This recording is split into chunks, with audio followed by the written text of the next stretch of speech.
নির্বাচনের সময় নিরপেক্ষ সরকারের প্রয়োজন হতে পারে বললেন মির্জা ফখরুল। আরেকটা ১/১১ গঠনের ইঙ্গিত অভিযোগ উপদেষ্টা নাহিদের।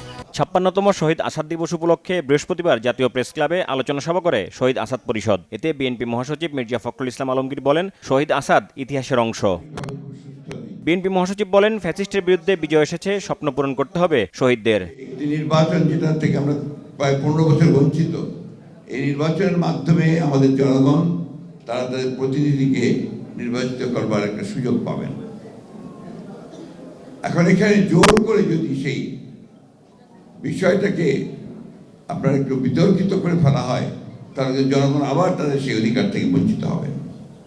এবং আমাদের যে অভিজ্ঞতা, সেই অভিজ্ঞতা আমরা দেখেছি যে এই ধরনের নির্বাচন যদি দ্রুত না হয়, সময় ক্ষেপণ করা হয়, তাহলে সেখানে অন্যান্য শক্তিগুলো মাথা চাড়া দিয়ে উঠতে থাকে এবং তখন জনগণের যে চাহিদা, সেই চাহিদা থেকে তারা পুরোপুরিভাবেই বঞ্চিত হয়।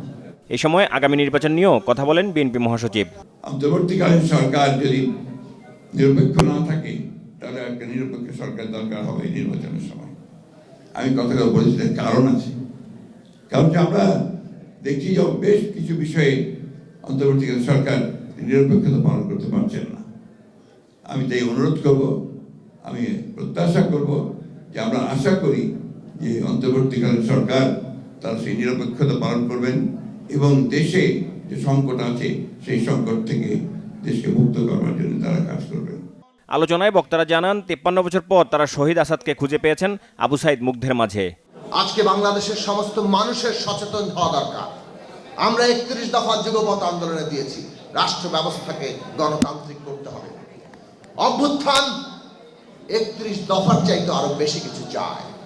এত আত্মত্যাগ ৭১ সালকে নতুন করে, ৯০ সালকে নতুন করে জাগিয়ে তুলেছে ২০২৪-এ, ২০২৫-এ। আসাদের মন্ত্র ও স্বপ্ন জনগণতন্ত্র আজ পর্যন্ত প্রতিষ্ঠিত হয়নি। কিভাবে হবে? যারা জনগণতন্ত্র করবেন তারা শততা বিভক্ত হয়ে ভুল রাজনীতির পাকে নিমজ্জিত হয়ে গেছে। বৈরী আন্তর্জাতিক পরিবেশে জনগণতন্ত্রের মন্ত্র বাস্তবায়ন দুরূহ হয়ে গেছে।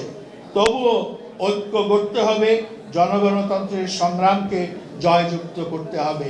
২৪-এর শহীদদের আত্মত্যাগ যেন বৃথা না যায়, সেজন্য সবাইকে ঐক্যবদ্ধ থাকার আহ্বান জানান তারা। সাম্প্রতিক সময়ে বেশ আলোচিত নির্বাচন ও রাষ্ট্র সংস্কার ইস্যু, সেই সাথে অন্তর্বর্তীকালীন সরকারের নিরপেক্ষতা সহ নানা বিষয়ে বিবিসি বাংলার প্রশ্নের জবাব দেন বিএনপির মহাসচিব মির্জা ফখরুল ইসলাম আলমগীর। সঞ্চালকের প্রশ্ন ছিল, এই সরকার নির্বাচন পর্যন্ত থাকবে এটা সবার ধারণা। এমন প্রশ্নে বিএনপির মহাসচিব বলেন, যদি সরকার সম্পূর্ণ নিরপেক্ষভাবে থাকে তাহলে তারা নির্বাচন পর্যন্ত থাকবে, আর তা না হলে তো নিরপেক্ষ সরকারের প্রয়োজন হবে। এ সময় সঞ্চালকের দ্বিতীয় প্রশ্ন, সরকারের মধ্যে কি কোনো পরিবর্তন আসতে পারে? জবাবে বিএনপির মহাসচিব বলেন, নিরপেক্ষতা নিয়ে প্রশ্ন উঠতে পারে, যেহেতু ছাত্ররা একটি রাজনৈতিক দল গঠন করছে। এখানে যদি সরকারের প্রতিনিধি থাকে তাহলে তো সরকার নিরপেক্ষ থাকতে পারবে না। একই সাথে বিএনপির মহাসচিব উল্লেখ করেন, তবে ওইটা হচ্ছে সম্ভাব্য কথা, আর সেটা হলে রাজনৈতিক দলগুলো মেনে নেবে না। আরেক প্রশ্নের জবাবে বিএনপির মহাসচিব বলেন, এখন পর্যন্ত সরকারের নিরপেক্ষতা নিয়ে কোনো প্রশ্ন নেই। এমন বাস্তবতায় বৃহস্পতিবার বিকালে নিজের ভেরিফাইড ফেসবুক প্রোফাইলে তথ্য ও সম্প্রচার উপদেষ্টা নাহিদ ইসলাম লিখেছেন, ১/১১ বন্দোবস্ত থেকেই আওয়ামী ফ্যাসিবাদের উত্থান ঘটেছিল।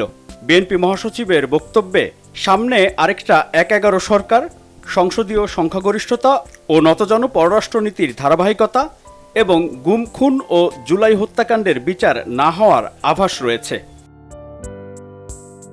নাহিদ ইসলাম মনে করেন, ছাত্র ও অভ্যুত্থানের নেতৃত্বকে মাইনাস করার পরিকল্পনা ৫ আগস্ট থেকেই শুরু হয়েছে। ৫ই আগস্ট যখন ছাত্র জনতা রাজপথে লড়াই করছে, পুলিশের গুলি অব্যাহত রয়েছে, তখন আপোষকামী অনেক জাতীয় নেতৃবৃন্দ ক্যান্টনমেন্টে জনগণকে বাদ দিয়ে নতুন সরকার গঠনের পরিকল্পনায় ব্যস্ত ছিলেন।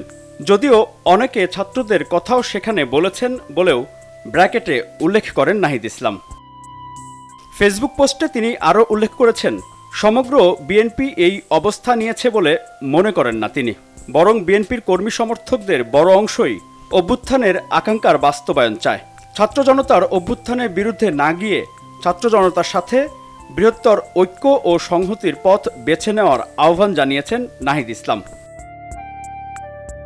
এদিকে নাহিদ ইসলামের পোস্ট নিজের ফেসবুক ওয়ালে শেয়ার করেছেন বৈষম্য বিরোধী ছাত্র আন্দোলনের সমন্বয়ক হাসনাত আব্দুল্লাহ।